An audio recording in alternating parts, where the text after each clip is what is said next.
May chika na naliligo daw ako sa gatas. Ito na ang big revelation. True or false? Secret! Etching! False. Kasi, ano ba naman? Maliligo ba naman ako sa gatas? Sa panahon pa naman ng pandemya? Tsaka ang gatas ininom. Pero pwede nyo ipack sa face, ilalagay nyo sa ref, tapos ipapack nyo sa face ninyo, patutuyuin nyo, tapos maghihilamos na kayo. Yun, pwede nyo gawin yun sa face. Mayroon akong i-release sa inyo one of these days, pero hindi na yun, ibang episode. Hello! Maganda ba ako? Diba? Ngayon naman, papakita ko naman sa inyo paano mag-makeup si Inay. Ito ang ating Maricel Soriano basic makeup routine. Okay? Okay? Sa trabaho ko, merong makeup stylist ang tawag nila. Dapat yung makeup bagay dun sa kasuotan mo at saka dun sa lugar. Yung tama lang. Hindi ba? Hindi yung masyadong galit ka ba? Yung parang kulang ka ba talaga sa pansin? Okay, tatandaan nyo yun ha. Depende sa venue, sa okasyon, at sa suot natin. Start tayo ngayon sa aking basic makeup routine. Kailangan disposable mga sponges ha. Maglalagay si Inay ng concealer. One time use lang ang sponge, okay? Pagkatapos, throw away child, okay? Sa concealer, ginagawa ko, meron akong dark, tapos meron akong light. Pero yung dark, yung kakulay ko. Ayan. Kita nyo ba yan? Yan na yung dark, ha? O. Pag ganyan-ganyan lang. O, hindi na naman blackboard ang mukha natin, ha? Kaya dapat, dahan-dahan. Ngayon, tao pa ako. Mamaya manananggal na. Kunyari lang yun, biro lang yun. Yung right side, naka-concealer na yan. Yan. Kita nyo? Yan. Etong right side may concealer. Eto, wala pa. So, yung kabila naman. Kasi baka naman lumabas kayo yung right side lang. Baka yung kabila, wala. Huwag kayong gagawin yun. Wag. Ako, naglalagay ng concealer kasi because of my age. I'm already 57 years old. Diba? Kaya, kailangan mukha naman akong presentable. Kaya may difference yung face natin pag tayo naka-makeup at pag tayo walang makeup. I always begin my makeup routine with the concealer. Why? Because I like.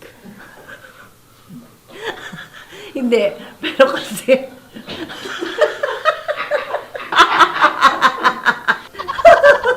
natawa ako sa sagot ko. Totoo naman, una naman talaga lahat, concealer.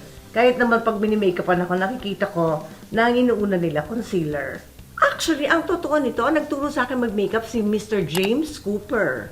Yan ang totoo nito. Siya nagturo sa akin ng less is more. My mother goes James Cooper. O, ayan na, concealer pa lang yan. Beautiful girl na si mama. Tapos, always make your makeup clean. Dapat ang hygiene, ha? O, tapos yan, magpa-powder na ako. It is a loose powder. I use RMK kasi. Pag nag-powder na ako, ayan, parang sinisil ko na yung mukha ko.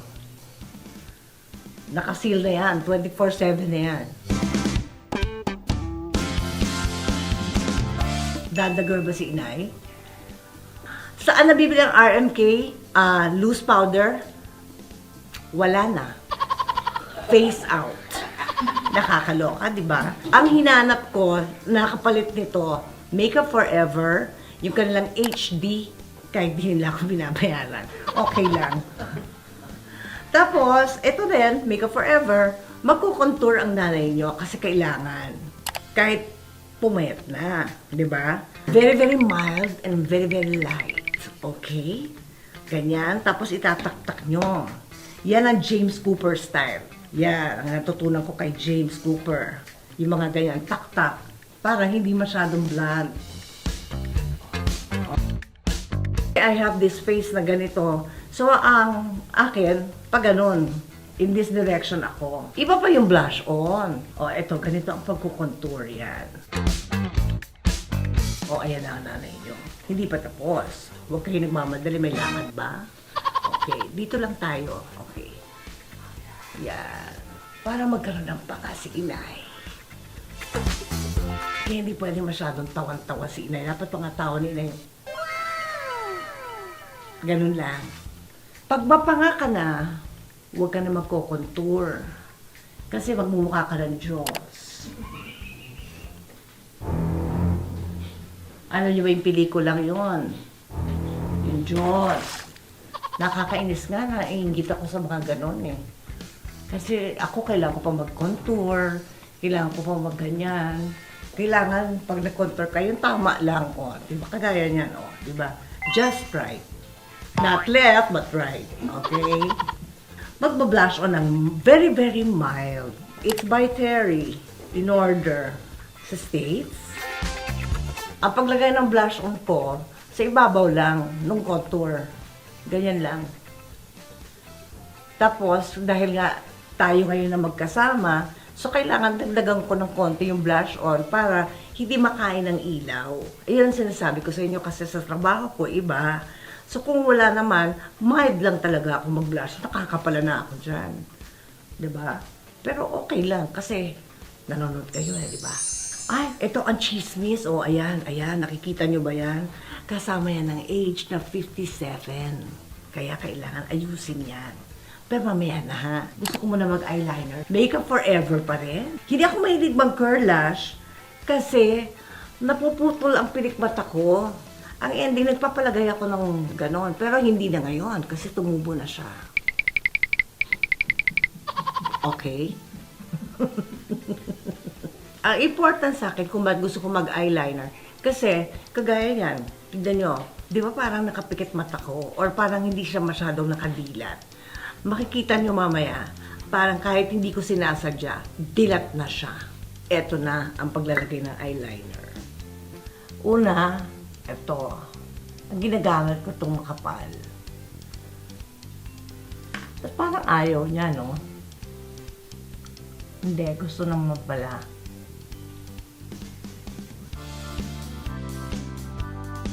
Actually, mild lang kasi to. Ganyan lang, ho. Ang buong upper eyelid ko, nilalagyan ko ng makapal. Yan. O, tingnan nyo. Yan pa lang. Parang buhay na yung mata mo. O, diba? It's there na. It's open na. O, my eyes open na. So, yung kabila naman. Depende sa'yo kung gusto mo makapal o manipis. Pero ako, dalawa kasi ang ginagamit ko. Tapos, lalagyan ko ng manipis. Ayan. Yung isa, Makeup Forever. Ito naman, Chanel. Siya naman yung pang ganon.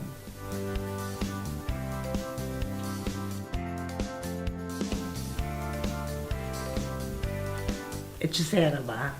Diba? Hechicera ang nanay nyo. Hindi ako nagtungkil. Yung ang tawag ko doon tungkil kasi yung mga nakaganon para naman may fashion show. Hindi mo ba parang kanya-kanya tayo ng gusto, di ba? Kanya-kanya tayo ng style para maging happy tayo together. At tapos yung eyebrows ko by Glossier naman sa kilay. Ayan. Para makita nyo. Hechicera, di ba?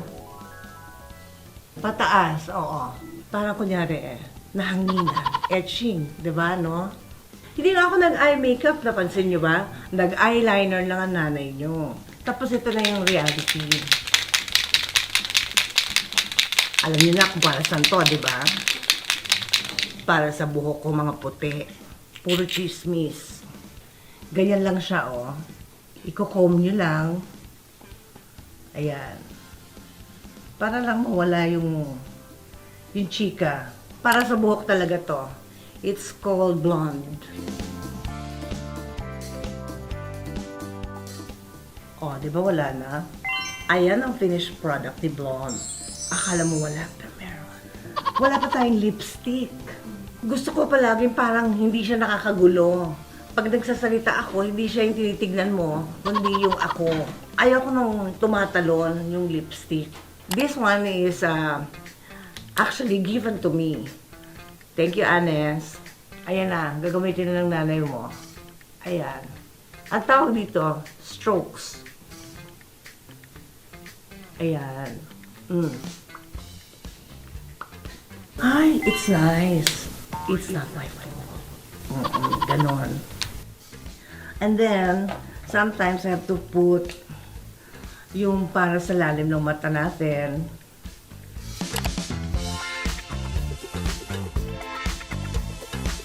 Wala tayong foundation, remember? Nag-powder lang tayo. At saka naglagay tayo ng concealer. Ito highlighter lang naman. Slight lang siya, oh. Hello! RMK din. Hindi naman siya face out. Meron man ito. Tapos, actually, I put this one first. Yung before makeup. Ang tawag nila Hydra Beauty Essence Mist. Ito yung before you put makeup. And then they also have Sublimage by Chanel. Ito naman yung pagtapos na kayo mag-makeup. Ito naman yung pwede nyo spray sa face ninyo. Yan. Kasi, actually, wala naman akong foundation, kaya pwede hindi ako maglagay nito. Pero, nandyan na. At gusto nyong malaman ng chika. So, chinika ko na. O, ayan silang dalawa. By Chanel, okay? Yan. Parang setting spray lang yun talaga nung araw. Pero ngayon, meron na silang before and after. O, hindi na natin kasalanan yun. Nakadiscover sila ng gano'n, di ba? O, di tayo naman ang gamitin naman natin para ganito pala. O, maganda pala. O, ganyan. Pag lumalabas si inay, kasama ng mga anak, ganyan lang siya. O, syempre, hindi tayo pare-pareho ng mukha. Ako, okay na to sa akin. It works for me. Pero kayo, i-discover nyo rin yung gusto ninyo. Kung saan kayo, ay, maganda ako dito. Na-feel nyo. Ay, yun ang gawin nyo. Dapat, hindi lang tayo sa loob maganda, sa labas din. Okay? Kailangan maganda tayo palagi. And remember, pag may nagbigay ng compliment, ganda-ganda mo naman ngayon. Oh, it's not my fault. Ganun ang mga sagot. Okay? Ito yung no makeup look, pero may makeup. Uy! Oh, masaya ba kayo? Nagustuhan nyo ba? Yung mga hindi pa nakaka-subscribe, mag-subscribe na kayo. Ano pang iniintay ninyo? Marami pa akong chika. Siyempre, gusto ko magpasalamat sa inyong lahat na laging nanonood at laging nakatutok. Maraming salamaste sa inyong lahat. Beautiful, di ba?